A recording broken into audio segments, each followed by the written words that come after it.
अगर अब्राहम ये प्रार्थना कर रहा था कि परमेश्वर मेरे को बेटा दे जो तूने वायदा किया था, तो बाइबल कहती है जब परमेश्वर उसके सामने प्रकट होते तो बोलते हैं अब्राहम मेरी उपस्थिति में चलता जा और सिद्ध होता जा। इसका मतलब क्या है? इसका मतलब उसे मालूम था कि सिद्ध कैसे होना है, उसे मालूम था परमेश्वर की मर्जी क्या है, लेकिन फिर भी वो उसे पूरा करने में थोड़ा सा पीछे था। और बाइबल कहती परमेश्वर का वचन जब उसके पास आया और उसने अपनी कमियों को निकाला, तो जो वो 25 साल से 24 साल से इंतजार कर रहा था उसके पास था। कई लोग सोचते हैं मैं बीमार हूं, मुझे फाइनेंशियली ट्रबल है, मुझे ये मुश्किल है, मुझे वो प्रॉब्लम है।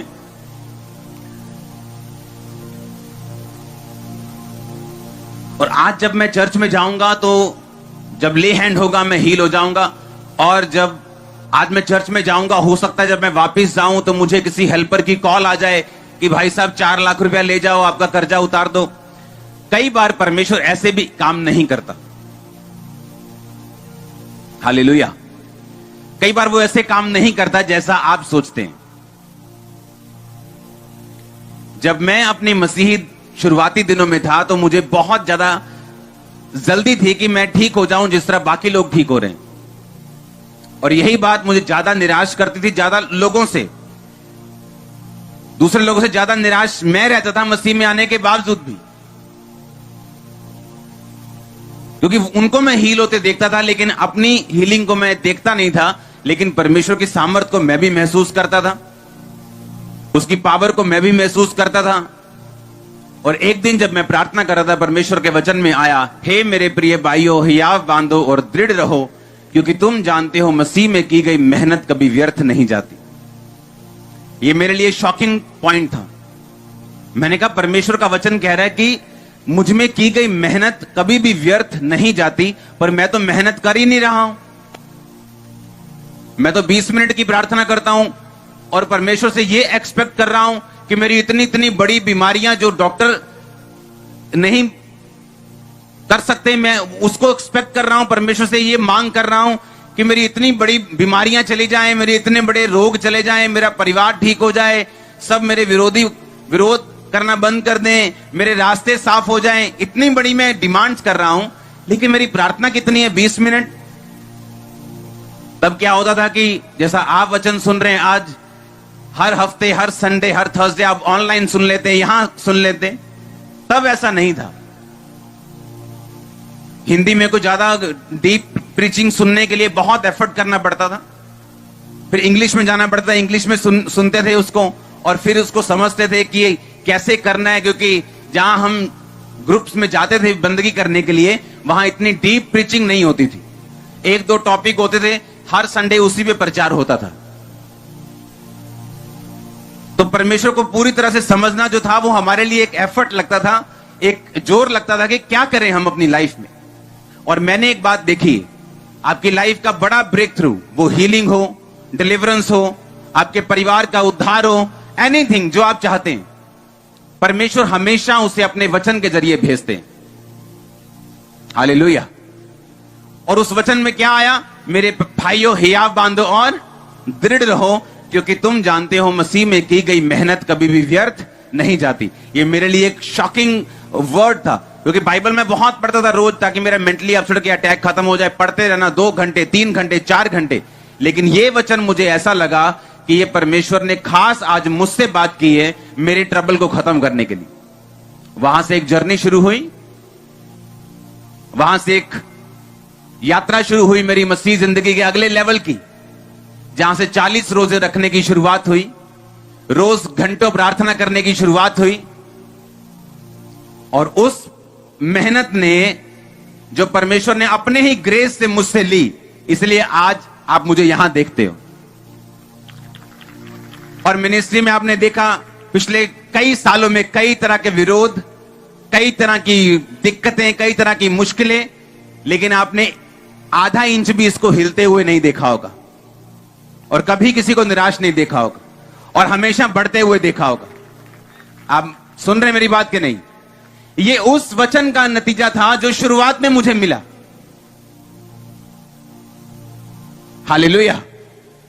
वो अपने हमेशा वर्ड को भेजता है, आपको वचन को भेजता है, आपको चंगा करने के लिए या आपको जगाने के लिए। लूका की पुस्तक उसका 11 बाब उसकी 5 आयत को हम पढ़ेंगे। नया नियम, मत्ती मरकुस के बाद लूका।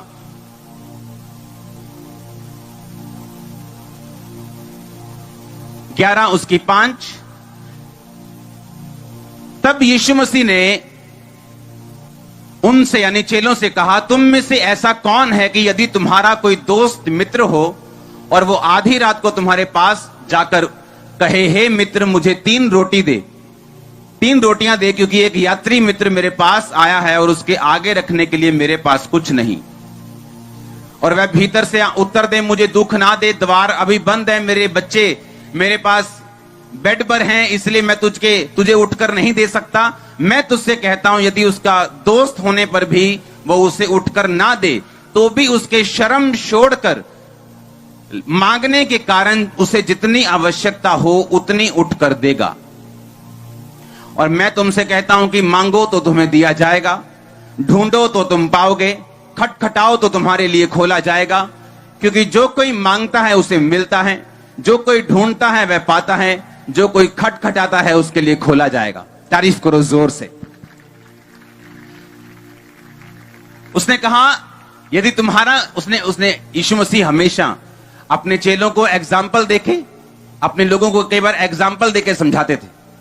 उन्हें ऐसी कोई बात नहीं समझाते थे जो उनके सिर के ऊपर से निकल जाए। उन्हें यीशु मसीह ने एग्जाम्पल दी। उसने कहा, एक मित्र तुम्हारे पास आकर कहता है, एक मित्र के पास जाकर आधी रात को खड़का के बोलते हैं कि मेरा कोई रिश्तेदार दोस्त आया अभी आधी रात को, मुझे रोटियां दे, मेरे पास उसको देने के लिए कुछ नहीं। कहता अंदर से आवाज आती है कि मैं अपने बच्चों के साथ बेड पे हूं, मैं तुझे उठकर नहीं दे सकता। कहता तो भी ये नहीं कि वो उसका दोस्त है, इसलिए नहीं। कहता इसलिए कि उसने शर्म छोड़कर, कि बेशर्म हो गया वो, और कहता ही रहा, नहीं यार पाजी दे लो यार, प्लीज यार दे लो, हैंडी कुछ मेरे को। कहता लगातार वो खड़काता रहा, नॉक करता रहा। कहता अंदर वाला उठा और उसने रोटियां दी। कहता इसलिए नहीं दी कि वो उसका मित्र था, कहता इसलिए क्योंकि उसने शर्म को छोड़कर मांगना नहीं छोड़ा। अब सुनो यीशु मसीह ने क्या कहा। उसने कहा, मैं तुमसे कहता हूं, पीछे, मांगो तो तुम्हें दिया जाएगा। आप नहीं जानते कितना पावरफुल वर्ड है ये, आप नहीं जानते। परमेश्वर ने, मैंने आपको बताया, 2 रविवार से मैं बता रहा हूं, वीरवार से बता रहा हूं कि जब मैं उठा एक दिन तो पवित्र आत्मा ने मुझसे कहा, डैनियल पढ़ नहीं रहा था, मैं स्टडी नहीं कर रहा था, महीने पहले सुना नहीं था, किसी से बात नहीं हुई कि डैनियल 3 टाइम परमेश्वर के सामने जाता था, प्रार्थना और धन्यवाद परमेश्वर को चढ़ाता था। और परमेश्वर मुझसे यह कह रहा था कि मैं भी उसी की तरह रोज जाऊं और अपनी विनतियां और प्रार्थनाएं परमेश्वर के सामने रखूं। होता क्या है, परमेश्वर इसमें एक बहुत पावरफुल वर्ड आपको बता रहे हैं। उसने कहा, मांगो तो दिया, ढूंढो तो तुम, खटखटाओ तो तुम्हारे लिए। जो कोई मांगता है उसे मिलता है, जो कोई ढूंढता है वह पाता, जो खटखटाता है उसके लिए खोला जाएगा। आगे, तुम में से ऐसा कौन होगा, कौन पिता होगा कि उसका बेटा उससे रोटी मांगे और वह उसे पत्थर दे, मछली मांगे तो उसे सांप दे, अंडा मांगे तो उसे बिच्छू दे।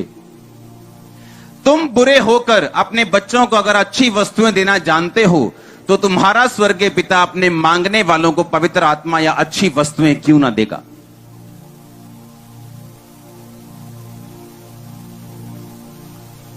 अगर आपको यह वचन समझ आ जाए ना, आप दुनिया की कोई भी चीज प्रार्थना के द्वारा अपनी लाइफ में एंटर करवा सकते हो, एनीथिंग। वो क्या कह रहा है सुनो। उसने कहा, एक दोस्त तुम्हारे दरवाजे, किसी के दरवाजे पे गया और बोला कि मेरा कोई भाई दोस्त आया है, मुझे 3 रोटियां चाहिए,